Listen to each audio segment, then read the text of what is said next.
Okay, today is Tuesday, July the 14th, 2015, and we're looking at the infrared rainbow loop for the Northeast Pacific.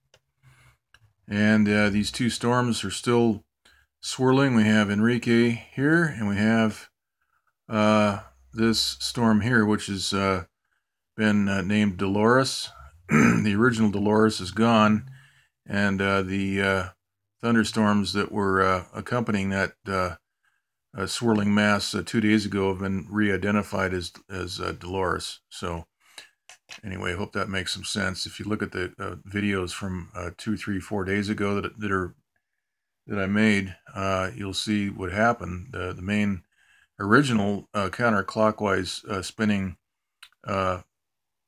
storm was destroyed with either HAARP or microwave type of a weapon, and we're left with these thunderstorms, which then began to spin counterclockwise and form into a hurricane.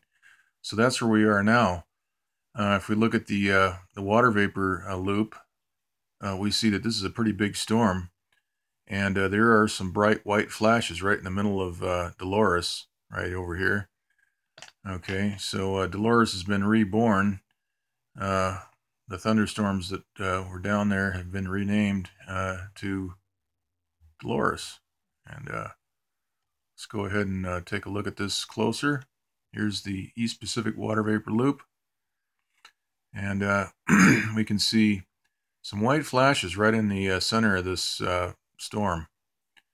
This is an 85-mile-per-hour hurricane moving to the west-northwest at about 8 miles an hour. And we can see the flashes, and we see some diminishment of the in the color chart. We go from this bright blue to a purple, and the size of the core shrinks down somewhat. And we can also see a sort of a splash pattern around the periphery of this system here, which indicates some high velocity HAARP type outbound pressure ring. Let's look at this in the visible mode. That's the one that we want. Okay, so we can see some high velocity rings. These are pressure rings from the burst, the heated downburst that they create over the top of these storms. All right, so if we look carefully here, we can see that there's one right there.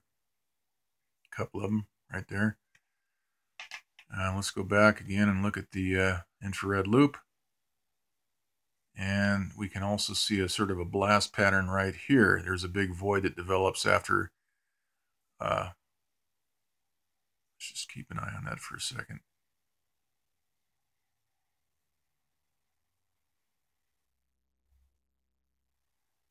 All right, let's go back to the water vapor and watch that again. Earlier today, there were some better examples of this system here being attacked. I may do an update later to capture some of the shock waves that are coming out of this storm.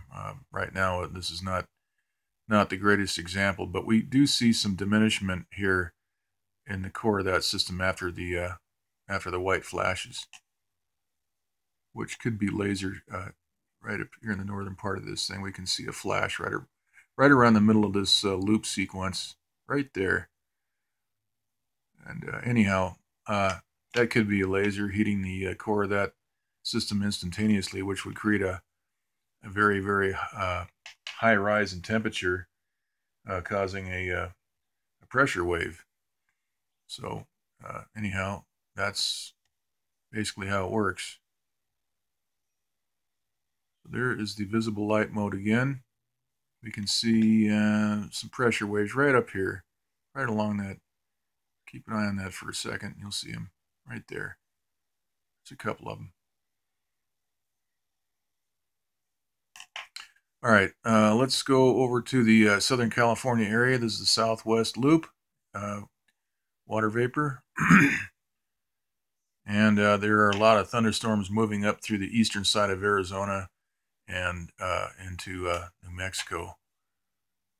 And there is the rainbow loop, the infrared shot for the Southern California area. Now if we go back, let's go back to the wider shot of the Northeast Pacific. We had clear skies all day today. We got about 54% relative humidity. This area has been nicely cleared out in preparation for any northbound movement of this storm, Dolores. Actually, for both of them, this is a very, very dry air. And as you'll see, as these things advance into the very dry air, very low humidity, the outer bands just dissipate.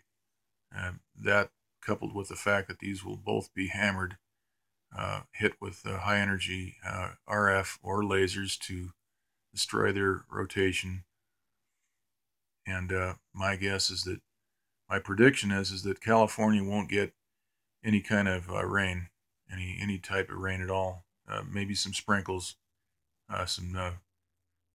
cars will get wet, maybe a little bit, and that's about it. Not even measurable rain. So that's my prediction. I hope I'm wrong, but the pattern shows over and over that the mission is to keep the moisture and the rain out of California. That is the pattern, and it has been for 4 years. So what they do, we will see a rise in barometric pressure here in LA. That's already happening. And always before a hurricane advances north, we always see some high pressure built in. And in fact, we can see that happening right here. If you keep an eye right here, that's exactly what's happening. This is all being targeted right here with clockwise downburst. So they're installing a high pressure right here. This is all being cleared out. And we'll just keep an eye on this. But usually they will install a pressure system here, high pressure. The surface pressure goes up to typically over 30 inches, 30.05, or even higher, depending on the strength of the storm, and that will serve to block any incoming rain. And if it's really a problem, especially in the wintertime, what sometimes will happen is these people will install a high pressure right over Nevada and Utah, very powerful high pressure, and that will serve to generate offshore Santa Ana type winds. And that will assist in blowing away, the offshore wind will blow away any incoming storms from the Pacific Ocean. So we've seen that many, many times.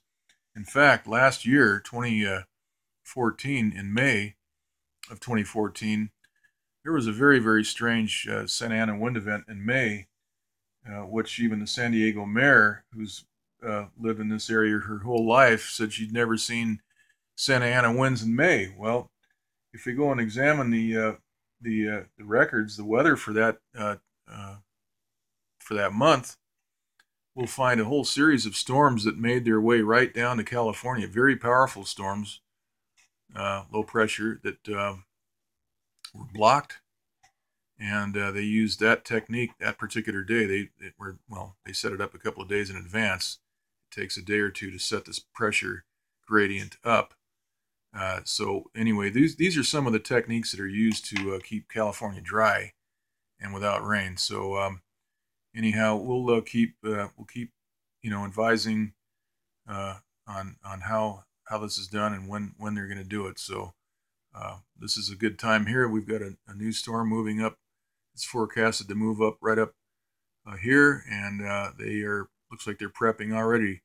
They've cleared this whole area, and like I say, it'll be a miracle if we get any rain, but I hope I'm wrong. So that's it. We'll do another one later. Thanks for listening.